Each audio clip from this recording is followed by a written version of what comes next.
Hello दोस्तों, जय हिंद सभी लोगों को। उम्मीद करता हूँ एकदम स्वस्थ हो गए आप सभी लोग और अपनी प्रिपरेशन अच्छे से कर रहे होगे। ये वीडियो इम्पोर्टेंट होने वाला है एसएससी एमटीएस हवलदार 2023 वाले बच्चों के लिए। एक वीडियो मैं पहले बना चुका हूँ ऑलरेडी, जिसमें आप लोगों को पूरा जो रिजल्ट है इसको बिल्कुल सिंपलेस्ट भाषा में आप लोगों को एक्सप्लेन कर चुका हूँ। ये वीडियो इम्पोर्टेंट होने वाला है उन बच्चों के लिए जिनको नॉर्मलाइजेशन से रिलेटेड क्वेश्चन था। आप लोगों को बता दूँ, एसएससी एमटीएस और हवलदार 2023 का जो पेपर हुआ है, इसमें बच्चों को अच्छा खासा नॉर्मलाइजेशन देखने के लिए मिला है। 25 से 30 नंबर तक आप लोगों का नॉर्मलाइजेशन इंक्रीजमेंट देखने के लिए ऑन एन एवरेज यहाँ पर मिल रहा है। इस चीज़ को मैं आपको बताने वाला हूँ, विथ प्रूफ बताने वाला हूँ, तो कृपया करके वीडियो को अच्छे से देखिएगा। उसके पहले बता दूँ, अगर आप लोग एसएससी के किसी भी पेपर की तैयारी कर रहे हो तो चैनल पर जुड़ जाओ। क्यों जुड़ जाओ? क्योंकि भविष्य में जब आपको पोस्ट प्रेफरेंस भरना होगा, स्टेट प्रेफरेंस भरना होगा, रिजल्ट आने के पहले एक्सपेक्टेड कट ऑफ के बारे में जानकारी चाहिए होगी, आंसर के आने के बाद रॉन्ग क्वेश्चंस के बारे में जानकारी चाहिए होगी, एसएससी के एंड से आने वाले नोटिस और नोटिफिकेशंस को बिल्कुल सिंपलेस्ट भाषा में समझना पड़ेगा। तो अगर आप लोग चैनल पर जुड़े रहोगे तो आपकी काफ़ी ज़्यादा सहायता हो जाएगी, स्पेशली वो बिगिनर्स बच्चे जो एसएससी के पोस्ट प्रेफरेंस और स्टेट प्रेफरेंस आदि को भरने में समस्या जिनको लगती है, वो चैनल पर ज़रूर जुड़ जाओ। अब मैं आपको बताता हूँ कि कैसे मैं कह रहा हूँ कि 20, 25, 30 नंबर तक का नॉर्मलाइजेशन देखने के लिए मिला है। देखो, चीज़ समझो। मैं एक वीडियो पहले बना चुका हूँ जिसमें आप लोगों को बता चुका हूँ कि पूरा रिजल्ट क्या है, इसको बिल्कुल सिंपलेस्ट भाषा में समझा चुका हूँ और कैसे रिजल्ट देखना है ये भी बता चुका हूँ। तो चलिए मैं आपको यहाँ डायरेक्ट सीधे मुद्दे की बात बताता हूँ। अब जिन्होंने पेपर दिया है वही इस चीज़ को अच्छे से समझ सकते हैं। आप लोगों का पेपर एक ही सेटिंग में हुआ था, परंतु 2 सेशन में हुआ था, इस बारे में आप लोगों को ज्ञात है, ठीक है ना। एक पहला जो सेशन हुआ था उसमें मैथ और रीजनिंग आई थी, दूसरा जो सेशन हुआ था उसमें जीके और इंग्लिश का मेन पोर्शन था, ठीक है ना।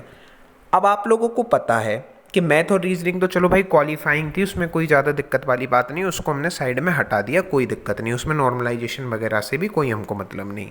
मेन आपका बात है इंग्लिश और जीके जीएस का, जो आपका 150 नंबर का मैक्सिमम जो पेपर था सेशन 2 उसका, ठीक है ना, जिसमें आप लोगों की जीके भी 75 नंबर की थी और इंग्लिश भी आप लोगों की 75 नंबर की थी। टोटल मिला करके आपके 150 नंबर का ये सेशन 2 था और यही आप लोगों का मेन है, इसी से कट ऑफ डिसाइड होनी है, ये चीज़ आप लोगों को अच्छे से ज्ञात है। अब आपको बताता हूँ, तो आपको सेशन 2 में मैक्सिमम कितने मार्क्स मिल सकते हैं? आपको सेशन 2 में मैक्सिमम जो आपका रॉ स्कोर के आधार पर मार्क्स मिल सकते हैं वो आपको 150 मार्क्स मिल सकते हैं। नॉर्मलाइज्ड मार्क्स नहीं बता रहा, केवल रॉ स्कोर के मार्क्स बता रहा हूँ।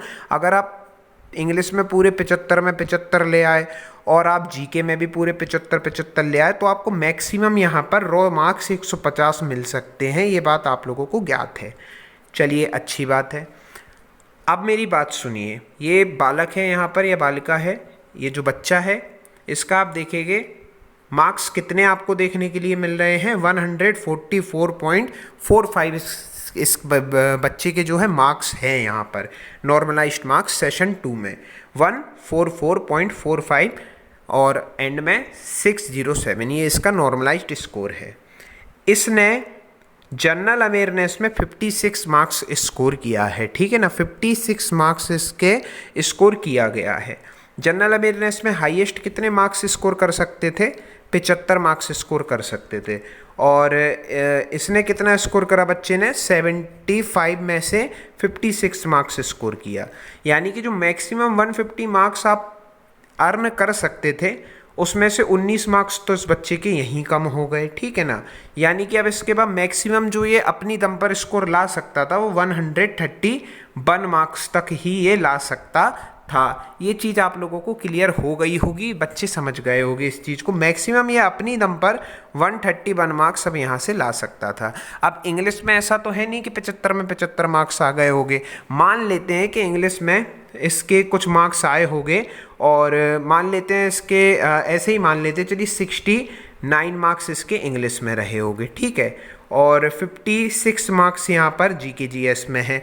आप इसका यहाँ पर बालक का टोटल करोगे, बच्चे का टोटल करोगे तो आपको 125 मार्क्स देखने के लिए मिलेंगे। इस बच्चे का 125 मार्क्स एक अंदाजे के हिसाब से मैं आपको बता रहा हूँ स्कोर बन रहा है, परंतु इसका 125 मार्क्स से रॉ स्कोर है। इसके बाद इसका नॉर्मलाइज्ड स्कोर कितना जाकर के पहुंचा है 144.45, यानी कि यहाँ आपको देखने के लिए मिल रहा है कि इस बच्चे को 20 नंबर का नॉर्मलाइजेशन में बेनिफिट हुआ है, 20 नंबर इसका इंक्रीज हुआ है। चलिए ये चीज़ हो गई। अगला ही एग्जाम्पल नीचे लगा हुआ एग्जाम्पल देख लेते हैं। इस बच्चे के कितने मार्क्स हैं 146.90366 मार्क्स हैं। आप मान सकते हो इस बच्चे के 147 मार्क्स ही हैं।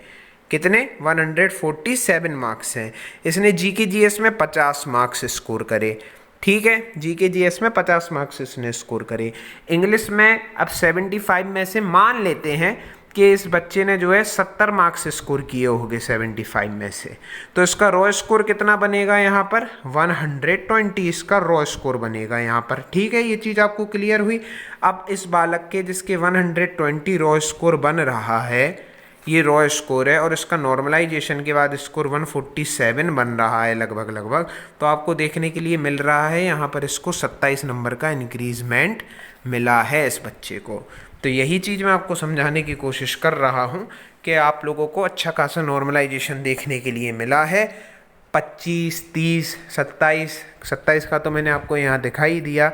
इतने नंबर तक का आपको नॉर्मलाइजेशन देखने के लिए यहाँ पर मिल रहा है एसएससी एमटीएस हवलदार 2023 में। आई होप आपको ये चीज़ समझ में आई होगी। अगर कुछ डाउट हो तो नीचे कमेंट सेक्शन में पूछ सकते हो। तब तक के लिए जय हिंद दोस्तों।